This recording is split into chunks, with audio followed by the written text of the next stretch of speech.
Hello, I'm Bob Dixon-Kolar. I teach English at College of DuPage. Welcome to my presentation on Crossing Brooklyn Ferry by Walt Whitman.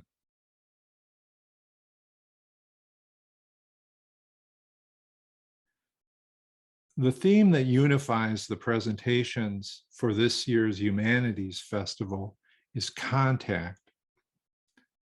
And over the last couple of years, we've all had to think about the notion of contact maybe more than we would have expected.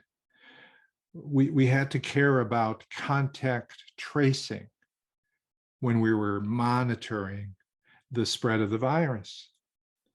And our contact with loved ones was limited or even cut off for safety's sake. Our contact with just about everyone was mediated, and still is, with masks, social distancing. But happily, we're enjoying a loosening up of restrictions, and we're having more and closer contact with others. At COD, remote classes are now in person, face to face. As I thought about what I might be able to share for this year's festival, I knew I had a priority, and that was to focus on face-to-face encounters. And I knew I had found what I wanted to talk about when I reread Walt Whitman's poem, Crossing Brooklyn Ferry.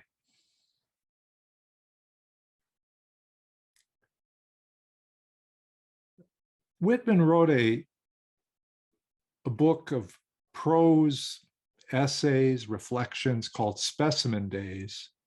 And in it, he talks a couple different places about his love of ferry boats and feeling the ferries as they course through the water. What communion with the waters, the air, the exquisite chiaroscuro, the sky and stars that speak no word, nothing to the intellect, yet so eloquent, so communicative to the soul. I have always had a passion for ferries. To me, they afford inimitable, streaming, never failing, living poems.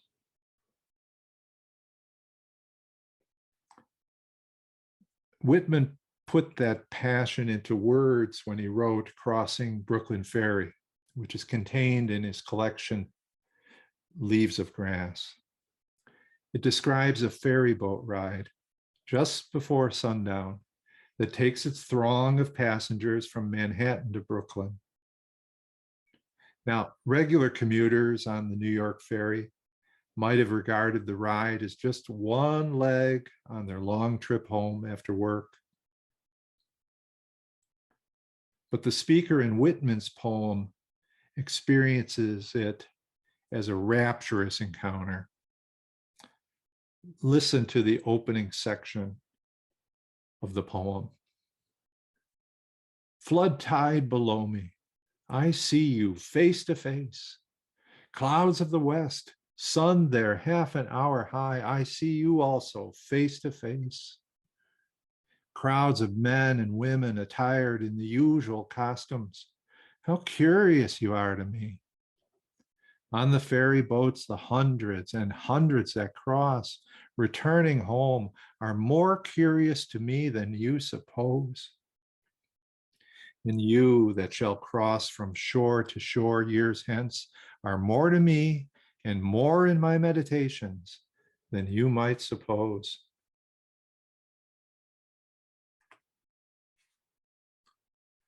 Throughout the poem's 9 sections, Whitman's persona calls out to everything: the waters, the sky, the seabirds, the ferry boat, the city buildings on either shore, the city dwellers and workers, the ferry boat passengers, and not just the ferry boat passengers that press upon him here and now, but also those who had gone before and those yet to come. Each and all are contained in and sustained by an ineffable reality whose parts are gloriously interconnected. Feel this exuberant, expansive sentence from the poem's second section. The impalpable sustenance of me from all things at all hours of the day. The simple, compact, well-joined scheme. Myself disintegrated, everyone disintegrated, yet part of the scheme. The similitudes of the past and those of the future. The glories strung like beads on my smallest sights and hearings, on the walk in the street and the passage over the river, the current rushing so swiftly, it's swimming with me far away, the others that are to follow me, the ties between me and them, the certainty of others, the life, love, sight, hearing of others. Whitman speaks of similitudes, which are likenesses or resemblances. In what follows, I also plan to speak of similitudes, of how Whitman shares a kindred soul with 4 other uniquely gifted writers. I hope these comparisons will enrich your appreciation of Whitman's magnificent poem.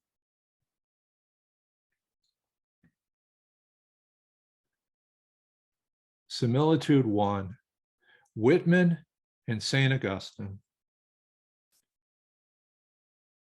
Crossing Brooklyn Ferry is a poem of mystical awe. Like St. Augustine of Hippo, Whitman looks on creation in wonder and exalts in its divine countenance.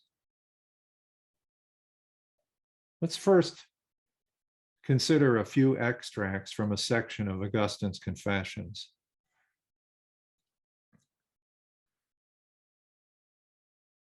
Thanks to thee, O Lord, we behold the heaven and earth.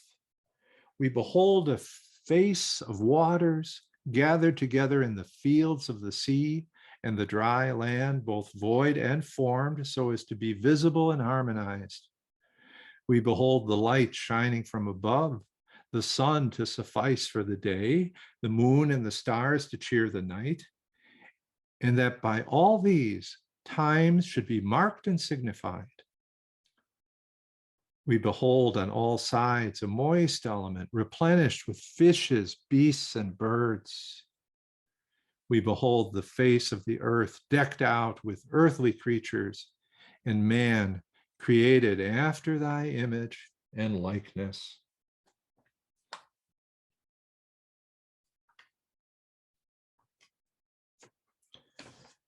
Whitman does not, of course, sing praises to a personal, transcendent God. Rather, he issues rousing appeals to all that he beholds. Fly on, seabirds, fly sideways or wheel in large circles high in the air.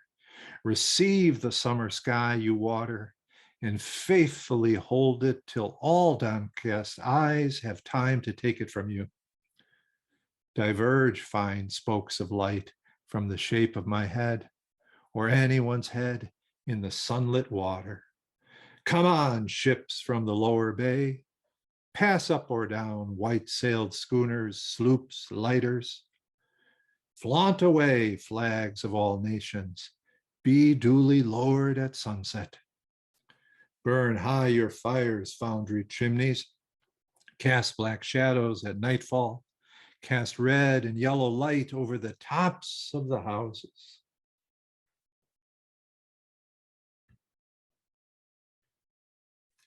Similitude 2, Whitman and Thich Nhat Hanh.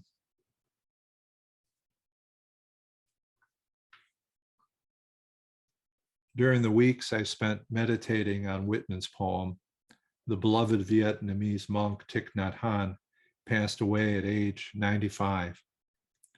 He died on January 22nd, 2022. He once wrote the following: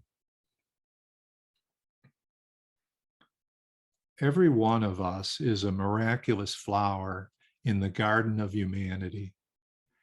If you look deeply into yourself, you will see that you possess everything.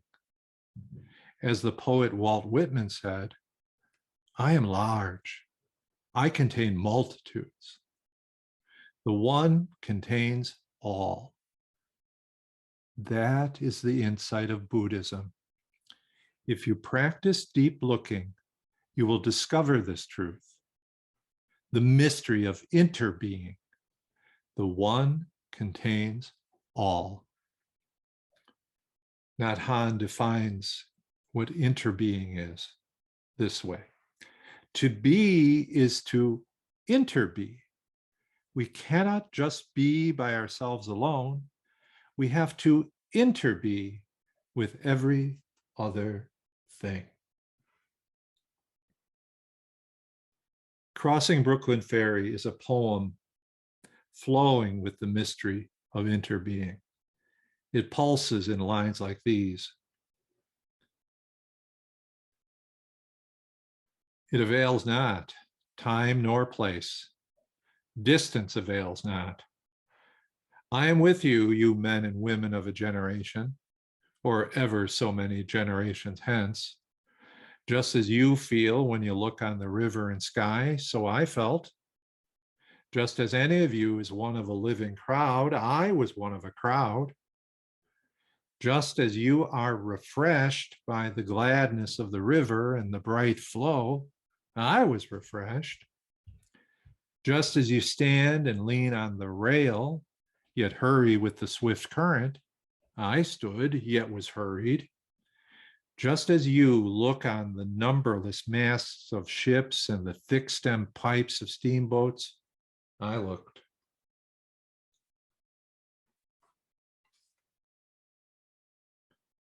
There's a deeper mystery here as well. To interbe is also to enter into the dark aspects of human nature, in ourselves as much as in others. Whitman's persona confides with listeners with unsparing honesty.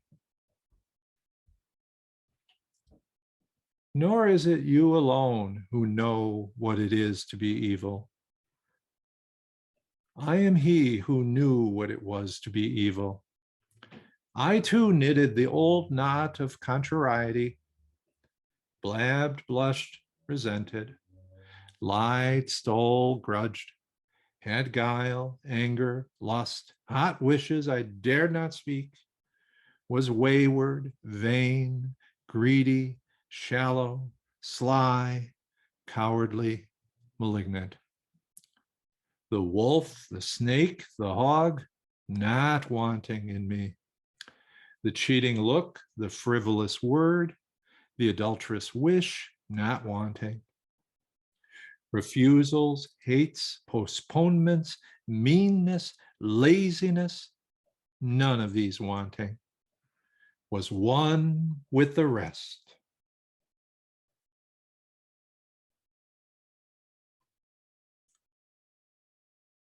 Similitude 3, Whitman and Carl Sandburg.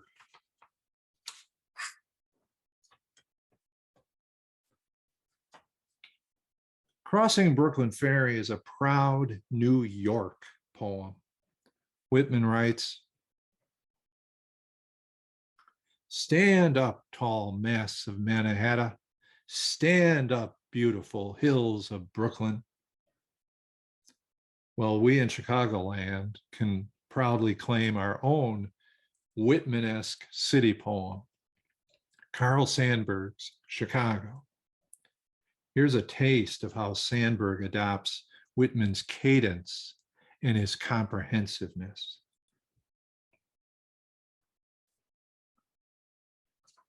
Laughing the stormy, husky, brawling laughter of youth, half naked, sweating, proud to be hog butcher, tool maker, stacker of wheat, player with railroads, and freight handler to the nation.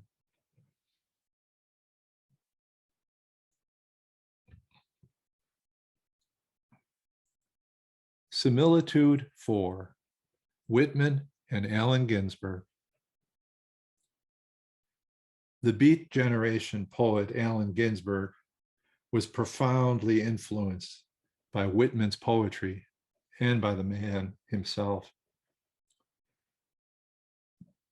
Ginsberg's 1955 poem, A Supermarket in California, is a lighthearted, intimate, and affectionate tribute to Walt Whitman, who he called his lonely old courage teacher.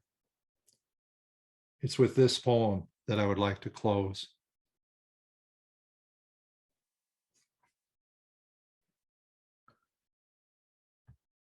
What thoughts I have of you tonight, Walt Whitman, for I walk down the side streets under the trees with a headache, self-conscious, looking at the full moon.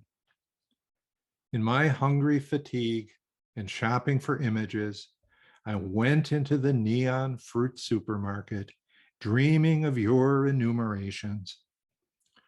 What peaches and what penumbras! Whole families shopping at night, aisles full of husbands, wives in the avocados, babies in the tomatoes.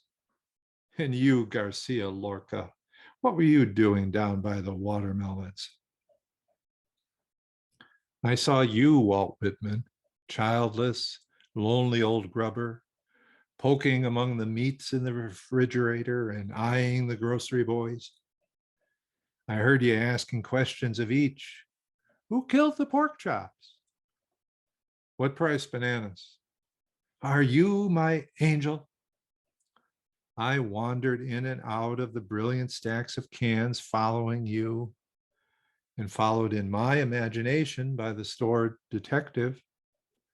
We strode down the open corridors together in our solitary fancy, tasting artichokes, possessing every frozen delicacy, and never passing the cashier.